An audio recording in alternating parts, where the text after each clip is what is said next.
और अभी मेरे हाथ में ये ईडी की तरफ से जारी रिमांड पेपर है। 13 पन्नों का ये पूरा वो दस्तावेज है जिसमें संजय राउत के ऊपर तमाम वो आरोप लगाए गए हैं कि किस तरह से पात्रा जमीन घोटाला में संजय राउत की इन्वॉल्वमेंट है। इसकी बारीकी से जो है विश्लेषण भी मैं आपके बीच में करूंगा और पॉइंट टू पॉइंट उसे आपके बीच में रख के समझाऊंगा भी। लेकिन आज हमारा आपसे एक सवाल है और वो ये कि क्या भ्रष्टाचार के आरोपों में की गई कार्रवाई से ये कहते हुए बचा जा सकता है कि सरकारी एजेंसियों का दुरुपयोग हो रहा है।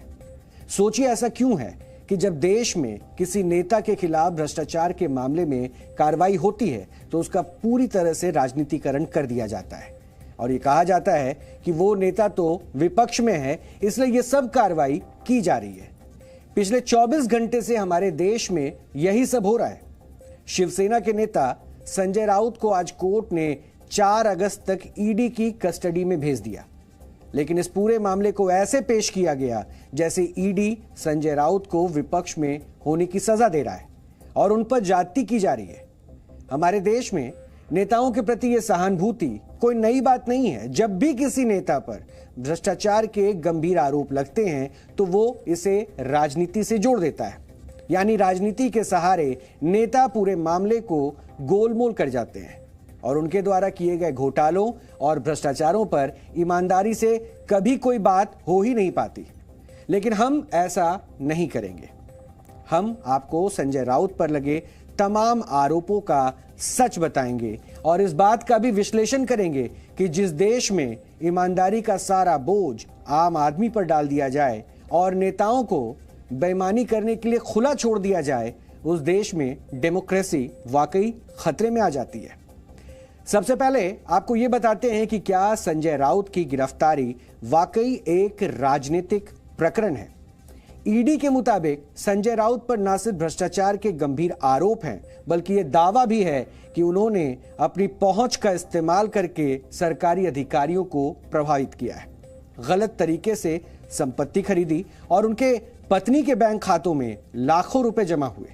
इस पूरे घोटाले को पात्रा चौल घोटाले या फिर पात्रा चौल रीडेवलपमेंट प्रोजेक्ट स्कीम के नाम से भी जाना जाता है और इसी की एक कॉपी, ये दस्तावेज ईडी ने जो अपने प्रमाण रखे हैं, ईडी ने जो अपनी बातें रखी है वो यहां पर है।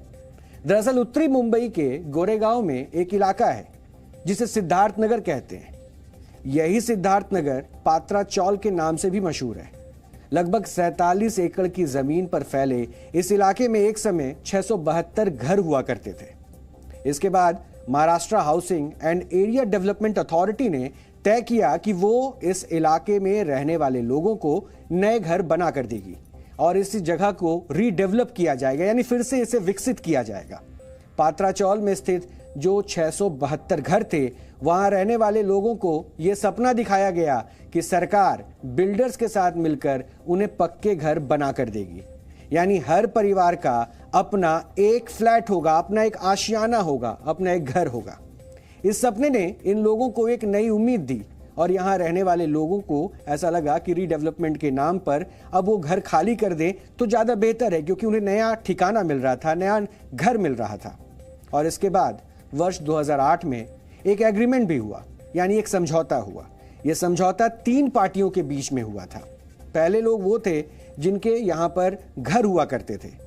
दूसरी पार्टी थी महाडा, यानी कि Maharashtra housing and area development authority, और तीसरी पार्टी थी रियल एस्टेट कंपनी जिसका नाम था गुरु आशीष कंस्ट्रक्शन प्राइवेट लिमिटेड। इस समझौते के तहत इस कंपनी को 47 एकड़ की इस जमीन पर कुल 16 बिल्डिंग तैयार करनी थी, जिनमें पात्रा चौल के लोगों के लिए 672 फ्लैट्स तैयार होने थे। और इसके अलावा इस कंपनी को महाडा को अलग से 1,11,476 वर्ग मीटर एरिया कंस्ट्रक्शन बिल्डअप के लिए देना था। और इन तमाम रीडेवलपमेंट्स प्रोजेक्ट्स के बाद जो जमीन बचती उसे ये कंपनी डेवलप करके, यानी कि वहां पर प्राइवेट डेवलपर्स के साथ फ्लैट्स बनाकर लोगों को बेच सकती थी।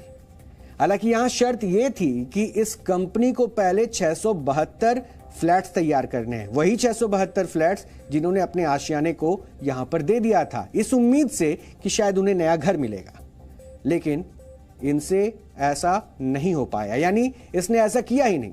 और आरोप यही है कि समझौते के विरुद्ध इसने बाकी बची हुई जमीन को पहले ही 7 बिल्डर्स को बेच दी, जिससे इस जमीन को यानी इस कंपनी को करीब 900 करोड़ रुपए इस जमीन से हासिल हुए।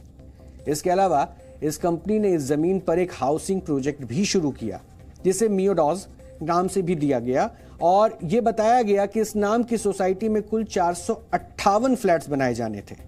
और आरोप यह भी है कि इस कंपनी ने हाउसिंग सोसाइटी तैयार किए बिना ही एडवांस में फ्लैट्स बेचकर 138 करोड़ रुपए और जुटा लिए। और इस तरह जिस जमीन पर सबसे पहले पात्रा चौल के लोगों के लिए 672 फ्लैट्स बनने थे, उस जमीन के काफी हिस्से को बेचकर इस कंपनी ने 1039 करोड़ रुपए से ज्यादा की रकम हासिल कर ली, जुटा ली, और यह पूरा भ्रष्टाचार किया गया।